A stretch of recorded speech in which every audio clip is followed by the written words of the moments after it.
ونؤمن به ونتوكل عليه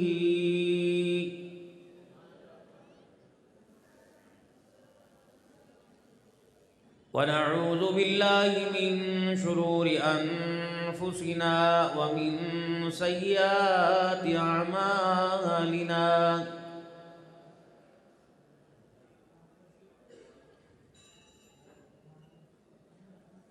من يهده الله فلا مضل له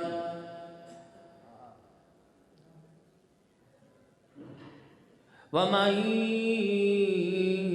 يضلله فلا هادي له ونشهد أن لا إله إلا الله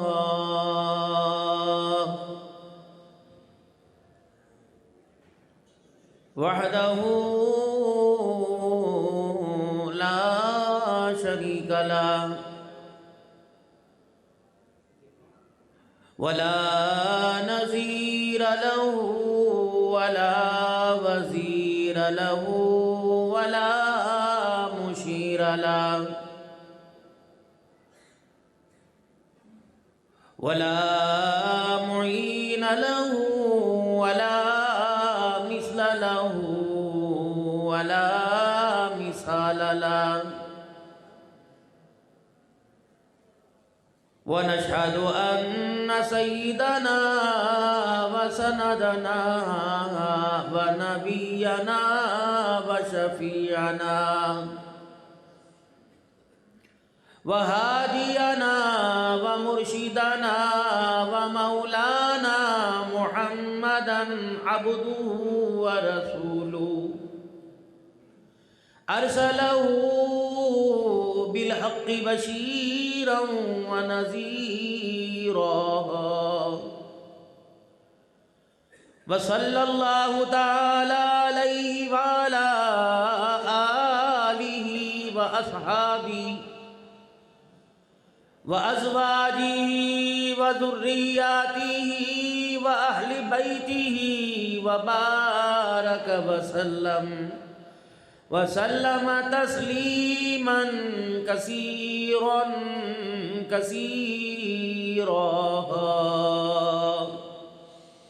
أما بعد فأعوذ بالله من الشيطان الرجيم بسم الله الرحمن الرحيم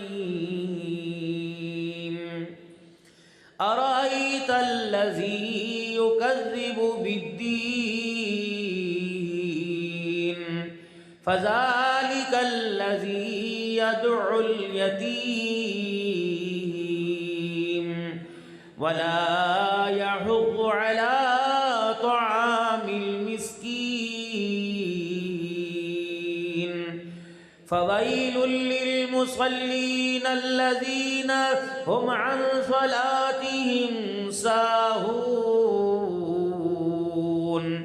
الذين هم يراءون ويمنعون الماعون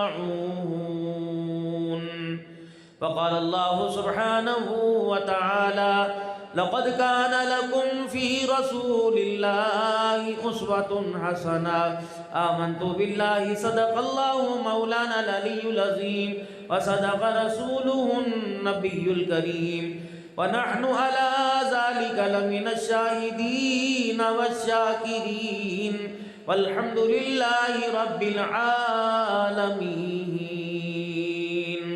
درود شریف. اللهم صل على محمد وعلى آل محمد كما صليت على إبراهيم وعلى آل إبراهيم إنك حميد مجيد.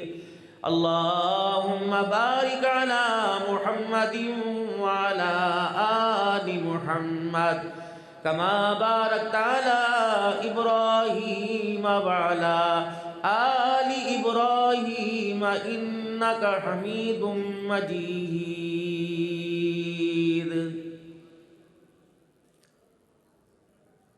قابل صد احترام میرے بزرگوں، عزیز و دوستو،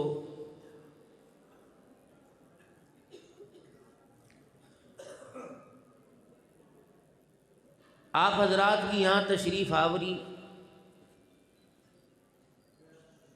ان بچوں کی حوصلہ افزائی کے لیے جنہوں نے اپنی زندگی کا قیمتی حصہ اللہ کے دین کے لیے وقف کیا، دعاؤں، وفاؤں، عطاؤں کے ساتھ، جس میں ماں، باپ، بہن، بھائی، رشتہ دار، آپ حضرات، شہر والے، گوٹھ براڑی والے سارے شامل ہوئے۔ کسی کے سامنے مدرسے کے حالات کی کارگزاری رکھی، اس نے کہا دعا کریں گے، کسی نے اپنی جیب کی طرف ہاتھ بڑھایا، کسی نے کہا ہے نہیں، کسی سے کہہ دوں گا، کسی نے کسی سے کہلوا دیا۔ تو آج جو بچے حافظ بنے، جو عالم بنے، اس میں ہر شخص کا دنیا دار ہو یا دیندار ہو کسی نہ کسی درجے میں حصہ ضرور ہے۔ تو بجائے آپ پر تنقید کی انگلی اٹھانے کے، ہم آپ سے ایسی خیر کی تمناؤں کی بعد میں بھی امید رکھتے ہیں کہ دینی اداروں اور خصوصاً دارالعلوم نواب شاہ، جس کی ذمہ داری اللہ نے ایک مرد قلندر جس کا نام شیخ الحدیث و تفسیر حضرت مفتی محمد اکمل صاحب دامت وفیوضہم اور ان کی نسلیں، ان کے متعلقین، محبین، خصوصاً بہت کمزور بجٹ پر اپنی صلاحیتوں کو استعمال کرنے والے اساتذہ کرام، ایک عالم کے عالم بننے میں، پڑھنے میں، اس کے انسان بننے میں، ایک حافظ کے پڑھنے میں، اس کے حافظ قرآن بننے میں اساتذہ کرام کی محنت کا بہت حصہ ہے۔ اور معاشرے کے اندر جس نگاہ سے ان کو دیکھا جاتا ہے وہ نگاہ ان کے لیے قابل تعظیم نہیں ہے۔ اور پھر خاندان کے اندر جو ان کی حیثیت ہے، آج تائے، چاچے، رشتہ دار اور جن بچوں نے پڑھا، ان کے بھائی، ان کے والد اور اس کے والد کے دوست احباب سب تشریف لائے۔ کوئی نوٹوں والا ہار لے کے آیا، کوئی پھولوں والا ہار لے کے آیا، کوئی جیب میں، کوئی ہاتھ میں تھما دے گا۔ اگر یہ ان کا کارکردگی دکھانا، ان کا پڑھنا آپ کو اچھا لگا تبھی تو آپ اپنا وقت نکال کے آئے ہو، اور اتنا اچھا لگا کہ آپ نے اپنی جیب میں ہاتھ ڈال کر اپنی حلال کمائی میں سے ان کو ہدیے کے طور پہ نوازا۔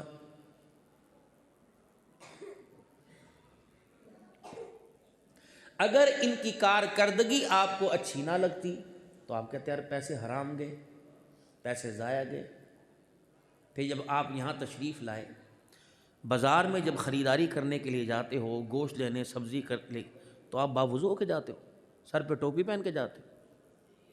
ہمارا لب و لہجہ نرم ہوتا ہے، سخت ہوتا ہے، ہماری گفتگو کا معیار قابل تعریف ہوتا ہے کہ قابل مذمت ہوتا ہے۔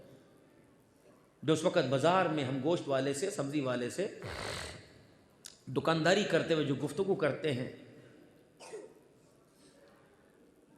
تو کیا خریدار ہمیں دیکھ کے نہیں کہتا یار غصہ کیوں کرتا ہے، بات تو صحیح کر؟ اور یہاں آپ جتنی دیر سے تشریف فرما ہیں، بابرکت ماحول میں، باوضو، اجلے کپڑے پہن کر، سر پہ ٹوپی رومال رکھ کر وضو کی، نماز پڑھی، تو معلوم ہوا یہ پیشہ بھی، یہ محکمہ بھی اعلیٰ، پڑھنے والے بھی اعلیٰ، پڑھنے والوں کی تعریف کرنے والے بھی اعلیٰ، ان کو ہدیے انعام دینے والے بھی اعلیٰ، ان پہ خرچ کرنے بھی والے بھی اعلیٰ ہیں۔ تو ہر لحاظ سے جب اس محکمے کے معیار میں آپ کو کوئی کمی نظر نہیں آتی تو پھر آپ اپنی نسلوں کو اس محکمے کے حوالے کرتے ہوئے کیوں سوچتے ہو؟ دوسرا، آج جتنے بچے حافظ بنے اور جتنے بچوں نے آج الحمدللہ جو عالم بنے، بخاری شریف پڑھی، ابھی حضرت اقدس تشریف فرما ہوں گے ولی کامل، تو وہ بھی آپ حضرات کے سامنے تشریف لائیں گے۔ آپ حضرات دیندار طبقے سے، قرآن اسلام سے محبت کرتے ہو، اللہ کے قرآن اور دین کی دعوت لے کے پوری دنیا کے اندر پھرتے ہو، اتنا آپ کا جذبہ ایمانی ہے۔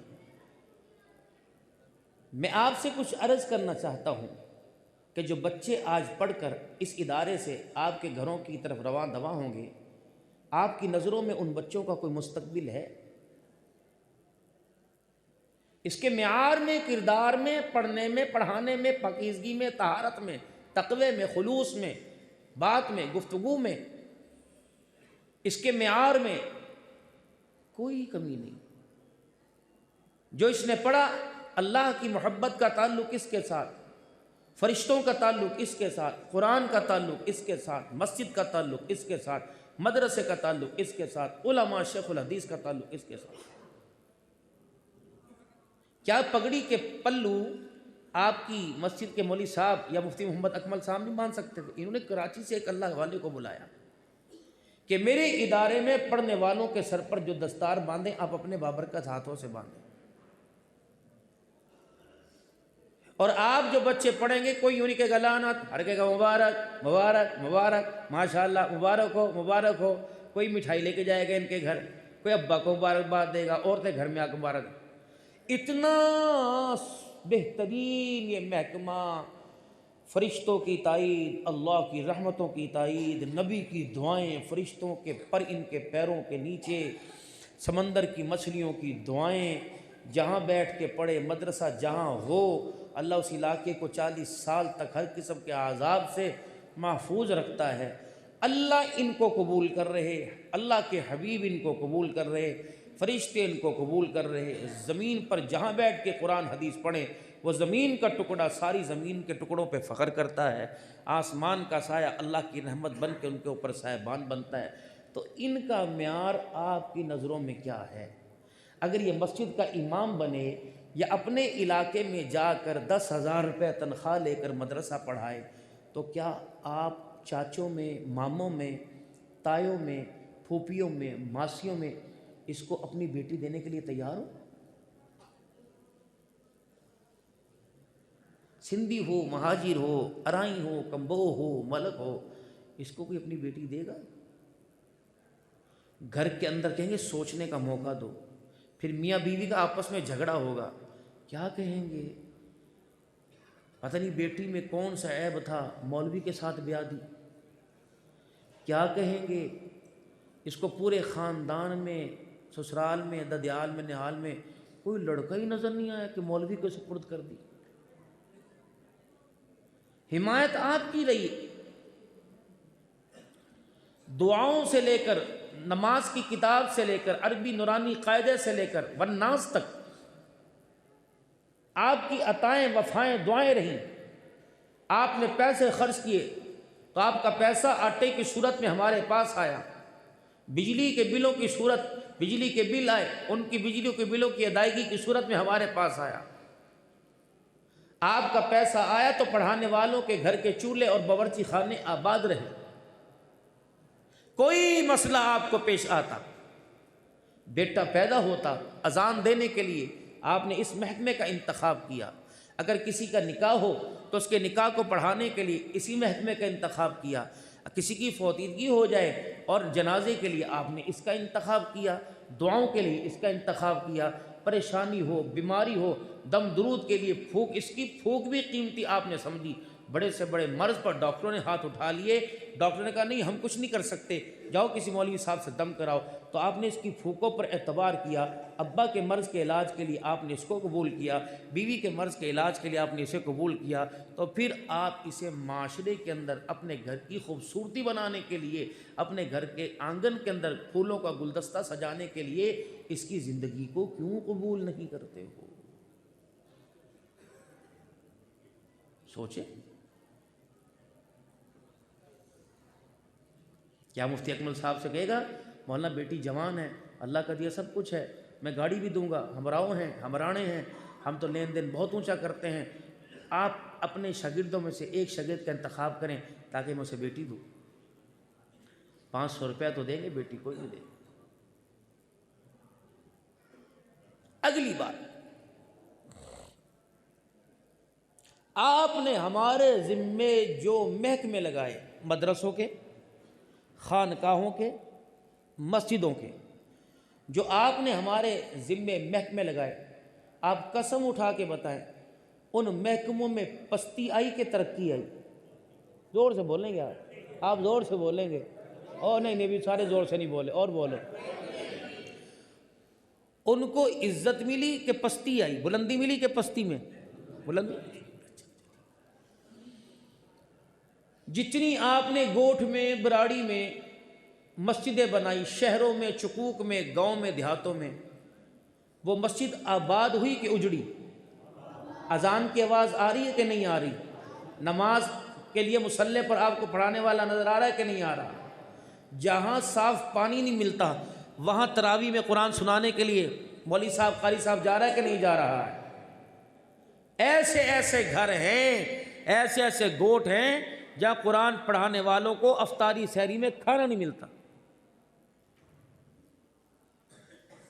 ایسی ایسی جگہ ہیں جہاں قرآن پڑھانے والے کو موٹر سائیکل کا پیٹرول نہیں ملتا۔ صحیح کہہ رہا ہوں غلط کہہ رہا ہوں؟ آگے پیچھے ہم نہیں جاتے۔ پاکستان بنے ہوئے 75 سال، سوئی گیس کا محکمہ، بجلی کا محکمہ، پاسپورٹ کا محکمہ، ریلوے کا محکمہ، ٹرانسپورٹ کا محکمہ، زراعت کا محکمہ، خوراک کا محکمہ، پاکستان کی ایٹمی طاقت کا محکمہ، پاکستان کی خوشحالی کا محکمہ، یہ جتنے محکمے جو آپ کو 1 سال کے بعد خسارہ خسارہ خسارہ، اور آپ کی ملکیت کو آپ کے بغیر پوچھے دوسرے ملکوں کے ہاتھوں پہ بیچ رہے ہیں۔ کبھی آپ نے آج تک سنا کہ مفتی اکمل صاحب مدرسہ چھوڑ کے بھاگ گئے؟ تنخواہ نہ ملنے کی وجہ سے امام نے مسجد چھوڑ دی، 4 مہینے سے تنخواہ نہ ملی، مدرس مدرسہ چھوڑ کے چلا گیا۔ آپ نے ہمارے حوالے کیا۔ ہم آپ کے جرموار نہیں، معذرت، آپ ہمارے قصوروار ہو، جرموار ہو۔ جن محکموں میں ذرائع آمدن کروڑوں تھی، وہ اس پر آپ نے ان محکموں کے لیے ہمارے پر اعتبار نہیں کیا، اور جہاں آمدن 0/0/0 پلس 0 تھی، -0 تھی، وہ آپ نے ہمارے والے پھیل دی۔ جو محکمے آپ نے اعلیٰ تعلیم یافتہ لوگوں کو دیے، بتاؤ قسم اٹھا کے تم خدا کے گھر میں بیٹھے ہو، وہ انہوں نے فائدہ دکھایا کہ خسارہ دکھایا؟ نہیں، آہستہ بول رہے آپ، نقصان دکھایا نا۔ اتنا نقصان ہوا، یہ تیل کے گیلن لے کے روڈوں پر آ گئے۔ ٹیچر حضرات الاؤنس نہ ملنے کی وجہ سے، بجٹ کے اندر صحیح حق نہ ملنے کی وجہ سے تیل ڈال کے خودکشی کر رہے، بجلی کی تاروں پہ چڑھ رہے، پول کو ہاتھ لگا رہے۔ تمہیں 75 سالہ دور میں قسم اٹھا کے بتاؤ کوئی مولوی نظر آیا؟ زور سے بولو یار بھائی، زور سے بولو میرے پیار۔ کوئی قاری صاحب نظر آیا؟ کوئی مدرس نظر آیا؟ کروڑوں روپے کا مالک، جس کے پاکستان کے محکمے تم نے، اس نے خود بھی گولی کھائی اور اپنے بچوں کو بھی زہر کی گولی گندم کی کھلائی۔ کبھی کسی قاری صاحب نے کھلائی؟ جس کے گھر کا دروازہ ٹوٹا ہوا، جس کے گھر کا پردہ پھٹا ہوا، جس کے 7 بچے، 2 میاں بیوی، 9 گھر کے افراد ایک کمرے میں رہ رہے ہیں۔ آپ کا تقویٰ کہاں گیا؟ آپ کی پرہیزگاری کہاں گئی؟ آپ کا متقی پنا کہاں گیا؟ بڑے بڑے متقی پرہیزگاروں کا مکان American system, bath room American system ہے جی، ٹوائلٹ وہاں کے، پتھر کہاں سے منگوائے؟ ایرانی پتھر ہے۔ جس کے سپرد تم اپنی نمازیں، اپنا ایمان کرتے ہو، اس کے گھر کے دروازے کو جھانکتے ہوئے تمہیں شرم نہیں آتی؟ شیخ الحدیث صاحب جو درس بخاری دیں گے، وہاں تک میری آواز جاری، ان سے بھی عرض کروں گا کراچی سے مجھے فتویٰ دو، ہمارے بڑے پرانے ساتھی تھے، انہوں نے ماشاءاللہ یہ 400 گز کا پلاٹ مدرسے مسجد کو دے دیا۔ پھر پہلا حصہ انہوں نے خود بنایا، 3 کروڑ روپے لاگت آئی۔ قاری بڑا اچھا ہے ماشاءاللہ، بالکل سدیس لہجے میں قرات کرتا ہے۔ اپنی مسجد میں نماز پڑھو ایسا لگتا ہے جیسے مکے میں کھڑے ہیں۔ اچھا ماشاءاللہ۔ قاری کون چاہیے؟ جو سند یافتہ ہو، عالم سند یافتہ ہو، مفتی صاحب ہو، شیخ الحدیث ہو، مغرب میں مشکات کا درس دے، صبح درس قرآن دے۔ اتنی ڈگریاں حاصل کرنے کے باوجود قسم اٹھا کے بتاؤ، اللہ کا قرآن سامنے ہے، کیا ہم ان کے معیار کے مطابق انہیں تنخواہیں دیتے ہیں؟ زور سے بولو بھائی۔ معیار کے مطابق مکان دیتے ہیں، معیار کے مطابق سہولت دیتے ہیں؟ تم 5 وقت کی نماز پڑھنے کے لیے تشریف لاؤ، تمہیں سولر چاہیے، تمہیں یو پی ایس چاہیے، تمہیں جنریٹر چاہیے، تمہیں قدرتی شعاؤں کی بجلی چاہیے، اے سی بھی چاہیے۔ بزرگ مولانا واش روم میں استنجا خانے میں جاتے ہیں، ہمارے سے بیٹھ کے اٹھا نہیں جاتا، آپ دونوں کرسٹل کے ہک لگوا دیں تاکہ ہمیں اٹھنے میں آسانی ہو۔ ہم نے کبھی نہ کی؟ اگر آپ کے باتھ روم میں اٹھنے بیٹھنے کا ہم نے خیال کیا تو آپ حضرات اللہ سے نہیں ڈرتے؟ آپ نے ہمارے بچوں کی روٹی کا کیوں خیال نہیں کیا؟ میرا گلہ ہے، میں نے آپ سے عرض کرنی ہے۔ عید ہو، تراویح ہو، تراویح میں وتر ہوں، فرض ہو، پیچھے سے امام کے ابا فوت ہوئے، 4 بیٹے، سارے تبلیغ والے، سارے جہاد والے، سارے صحابہ کے غلام پیچھے کھڑے، مولوی صاحب آپ آگے آئیے۔ یعنی آپ کو یقین ہے علاقے کے مفتی جنازہ پڑھائیں گے، باپ کہ اللہ بخشش فرمائے گا، تو اس مفتی کا معیار جنازے میں نظر آ رہا ہے، آپ کی وفاؤں، دعاؤں اور نگاہوں کے اندر کیوں نظر نہیں آ رہا؟ میں تو فتویٰ مانگتا ہوں ہر جگہ سے، مجھے فتویٰ دو تاکہ میں اپنی گفتگو کے انداز کو بدلوں۔ مسجد بنی، ابھی کام باقی ہے۔ حاجی صاحب کتنا لگ گیا؟ 12 کروڑ سے اوپر خرچ ہو گیا۔ بے شرمو، مسجد پر تو 12 کروڑ لگایا، جو 5 وقت کی اذانیں دے، جمعہ پڑھائے، درس حدیث دے، اس کے مکان پر تم نے 10,000 نہیں لگایا؟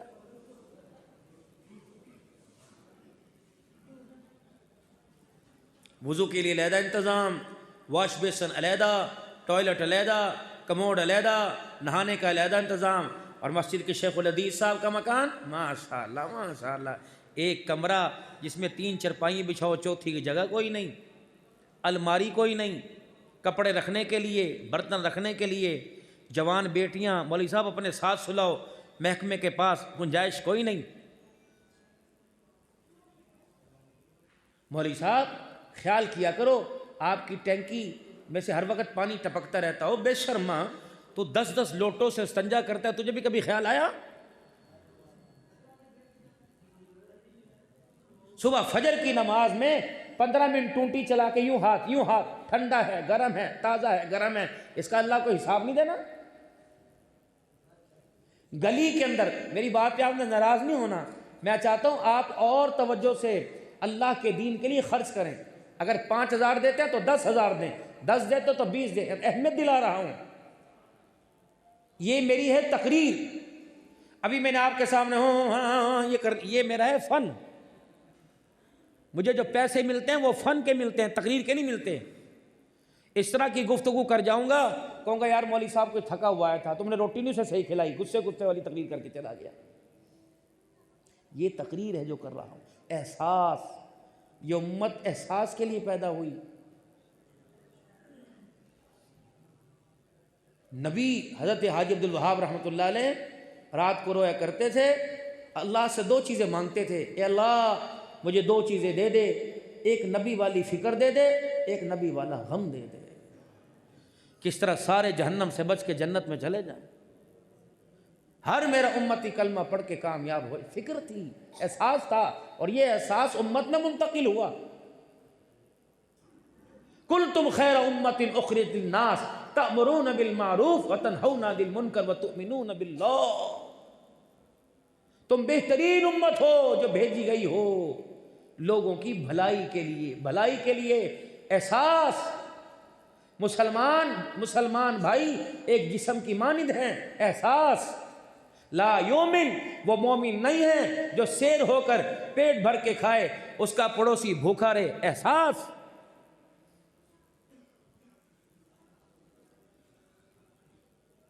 وَقَضَىٰ رَبُّكَ أَلَّا تَعْبُدُوا إِلَّا إِيَّاهُ وَبِالْوَالِدَيْنِ إِحْسَانًا، احساس۔ ماں باپ سے اچھا برتاؤ کرنا، وراثت میں سے بیٹی کا حق احساس، بہن کا حق احساس، بھائی کا حق احساس۔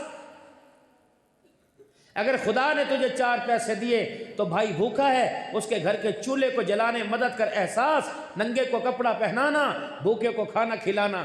دین کیا تھا؟ جناب عبداللہ بن سلام رضی اللہ تعالیٰ عنہ مدنی کریم صلی اللہ تعالیٰ علیہ وآلہ وسلم کی خدمت میں دین سیکھنے کے لیے آئے۔ صحابہ اکرام کا مجمع بیٹھا ہوا ہے، اللہ کے نبی سنا رہے ہیں، صحابہ سن رہے ہیں۔ آپ نے دین کیا سکھایا؟ فرمایا میرے یارو سلام کو عام کر دو، چلتے پھرتے اٹھتے بیٹھتے کو السلام علیکم ورحمۃ اللہ وبرکاتہ، بھوکے کو کھانا کھلاؤ، 2 لڑے ہوا میں صلح کرا دو، اور جب رات کو خدا کی مخلوق سو جائے تو اللہ کو مصلی پہ کھڑے ہو کے رو کے دکھا دو، جو یہ 4 کام کرے گا میں محمد ضمانت دے رہا ہوں وہ ہنستا ہوا جنت کے اندر چلا جائے گا۔ اب تو اتنا موبائل کھول کے دیکھ لو، جیسے مرغوں کی آپس میں چونچے، ویسے علماء کرام آپس میں معذرت کے ساتھ۔ حضرت امام اعظم ابو حنیفہ رحمۃ اللہ علیہ ہمارے، امام مالک ہمارے، حضرت امام شافعی ہمارے، احمد بن حنبل ہمارے، یہ سارے کے سارے ہمارے امام ہیں۔ ان کی فقہ کو اتنا عروج دے دیا کہ نبی کی سیرت کو ہی بھول گئے۔ فقہ ہے، مسائل ہیں، لیکن آج جتنی موبائلوں پہ لڑائی ہے ساری مسائل کی، یہاں ہاتھ باندھنا ہے مسئلہ بتا، یہاں باندھنا ہے مسئلہ بتا، ہاتھ کھولنے ہے مسئلہ بتا، اللہ اکبر، نماز کے بعد کی دعا کا مسئلہ، کھڑے ہو کے سلام پڑھنے کا مسئلہ، میرے عزیزوں بیٹھ کے سلام پڑھنے کا مسئلہ، کھانا آگے رکھ کے درود میرے عزیزوں صورتیں پڑھنے کا، ختم پڑھنے کا مسئلہ، اللہ اکبر۔ کوئی کہہ رہا ہے اگر کھانے پہ پڑھا جائے گا تو کھانا حرام، کوئی کہہ رہا ہے نہیں پڑھا جائے گا تو کھانا حرام، کس کی مانے؟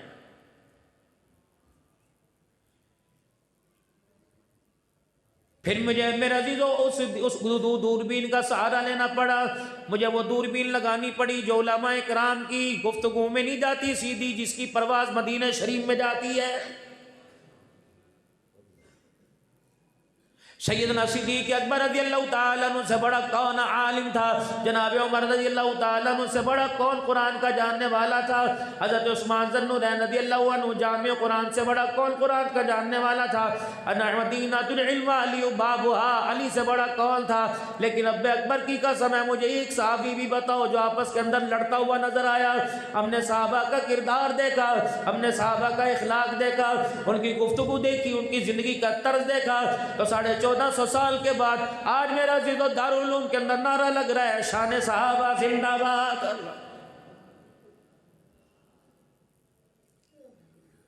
لڑائی اپنی جگہ، جھگڑا اپنی جگہ، فروعی مسائل پر گفتگو اپنی جگہ۔ جنہیں وضو کا طریقہ نہیں آتا، جنہیں نماز پڑھنی نہیں آتی، جنہیں غسل کرنا نہیں آتا، میرے عزیزو ان مسائل کو ان لوگوں کے درمیان میں لانا بتاؤ عقل مندی ہے کہ بے وقوفی ہے؟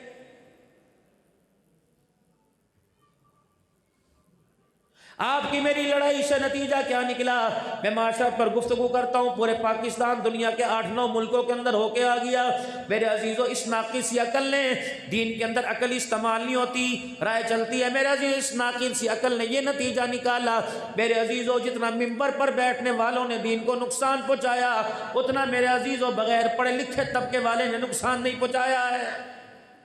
یہی وجہ ہوئی ان لوگوں نے موبائلوں پر گفتگو سننا شروع کر دی، اور مسجد کے حالوں کو لوگوں نے جمعے کی نماز میں بھی خالی کر دیا ہے۔ مسائل ہیں، ضروری ہیں، اس گتھی کو سلجھانا یہ بھی امت کی ذمہ داری ہے۔ دین کو کھول کھول کر صاف شفاف مسائل کے حل کے ساتھ بیان کرنا یہ علماء کی ذمہ داری ہے۔ لیکن کیا جن کے سینے کو اس ہتھوڑے کے لیے جن کے سینے کو آزما رہے ہو، وہ سینہ ایک تنکا برداشت نہیں کرتا، 5 کلو کا ہتھوڑا کیسے برداشت کرے گا؟ ٹھنڈے لوہے پہ ہتھوڑا کیوں نہیں مارتے؟ جب لوہا گرم ہوتا ہے پھر ہتھوڑا کیوں چلتا ہے؟ پہلے امت کو اس مزاج پر، اس نہج پر، اس مزاج کے مطابق لے کے آؤ، پھر تمہاری مرضی جو مرضی سنا دینا۔ میرے سامنے بندہ آ کے بیٹھا، گھر سے لڑکے آیا ہوا، آپ کی بات نہیں کر رہے، مثال دے رہا ہوں۔ گھر سے لڑکے گیا آیا، بیوی کے لیے ہر ڈیمانڈ پوری کی، اس نے سونا مانگا سونا دے دیا، چاندی مانگی چاندی دے دی، اس نے اپنی سالگرہ پر، شادی والی سالگرہ پہ جو مانگا، گرمی کے کپڑے، سردی کے کپڑے مانگے، جرابے، موزہ، گون جو بھی مانگا لا کے دے دیا۔ اس نے ایک وقت کا ناشتہ مانگا، بیوی نے ہاتھ کھڑے کیوں کر دیے؟ یہ ڈاکٹر کے پاس گیا، ڈاکٹر نے کہا کینسر کا علاج ہے، گردوں کا علاج ہے، دل کی بیماری کا علاج ہے، گھریلو مسئلوں کے حل کا علاج میرے پاس کوئی نہیں۔ یہ وکیل کے پاس گیا، انہوں نے کہا فکر نہ کر، 10,000 روپے دے، تیرے گھر کے ہنستے بستے گلچل کو توڑ پھوڑ کے رکھ دوں گا، میرے پاس علاج ہے۔ انہوں نے کہا نہیں یہاں بھی نہیں آؤں گا۔ مولوی نہیں ہے، عامل نہیں ہے، عالموں کے روپ کے اندر ٹھگ بیٹھے ہوئے ہیں، جنہوں نے دیواروں کے اوپر لکھا ہوا ہے، فون نمبر لے لو، 24 گھنٹے کے اندر شرط یہ علاج بیوی قدموں میں آ جائے گی، زبان بندی کا، اور محبوب قدموں کے اندر آ جائے گا، من چاہی شادی ہوگی، من چاہی نوکری ملے گی۔ میں تو پہلے مرا ہوا تھا، میں تو پہلے دبا ہوا تھا، میں نے تو حلال کی کمائی کو اس کے اوپر جا کے آزمایا۔ اس نے کہا اللہ اکبر، اللہ کی کلام کو میں الو کے خون سے لکھوں گا۔ سادے بندے کو کیا پتا تھا، اگر تم ممبروں پر بیٹھ کر صاف دین بیان کرتے، لوگوں کو اپنے قریب کرتے، خدا پاک کی قسم ہے کہ تمہارا پیسہ خدا کے قرآن پہ خرچ ہوتا، ٹھگوں کے تعویذوں کے اوپر خرچ نہ ہوتا۔ ہمیں کیا شیخ صاحب آئے نماز پڑھائے تھے، وہ جا تو وہ جا۔ یہ میرے سجے کھبے، لیفٹ رائٹ دائیں بائیں علماء اکرام بیٹھے ہیں۔ بتاؤ نبی علیہ السلام کا عصر کی نماز کے بعد صحابہ کی طرف منہ کر کے بیٹھنے کا معمول نہیں تھا، فجر کی نماز کے بعد صحابہ اکرام کی طرف معمول نہیں تھا کہ منہ کر کے بیٹھتے، کہ کوئی خواب کی تعبیر میں پریشان ہوتا، یا کوئی قافلہ آتا، یا کوئی مسلمان ہونا چاہتا، یا کسی آبادی کے لوگ آتے، یا حضور سے مسئلہ پوچھنے جاتے، اللہ کا نبی ان کے درمیان بیٹھا کرتا تھا۔ اگر سارے نبیوں کا سردار معراج کا دولہا اپنے نمازیوں میں بیٹھ سکتا ہے تو شیخ الحدیث صاحب آپ کیوں ٹھٹ کے بھاگ رہے ہو؟ آپ بھی تو بیٹھو نا۔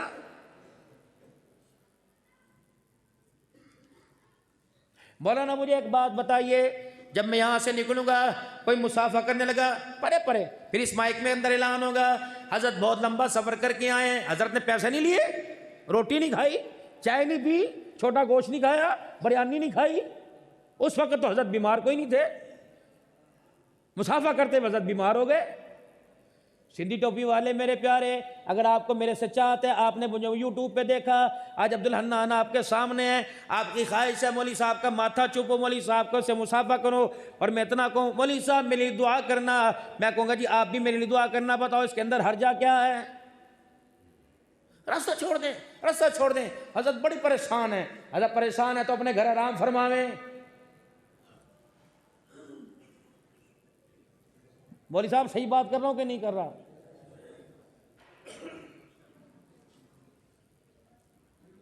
جنہوں نے تمہارے پہ پیسہ خرچ کیا سب ہمارے اکابرین ہیں جو بزرگ ہو چکے، سیکیورٹی کے بھی انتظام ہے، حفاظتی بھی انتظام ہے، وقت وقت کی بات، ہر وقت تھوڑی کہ ڈنڈا ہاتھ کے اندر کبھی موقع دے دیا کبھی موقع نہ دیا۔ جنہوں نے تمہارے پہ پیسہ خرچ کیا تم ان سے ہاتھ ملانے کو تیار کوئی نہیں، پھر یہ راہبوں کے پاس جائیں گے، یہ بد مذہبوں کے پاس جائیں گے، یہ قرآن الٹا پڑھنے والے کالے علموں کے پاس جائیں گے۔ جب نوری والوں نے منہ موڑ لیا تو پھر کالے علم والوں کے پاس جا رہے ہیں، پھر تمہیں فتویٰ بھی دینے کی کوئی ضرورت کوئی نہیں۔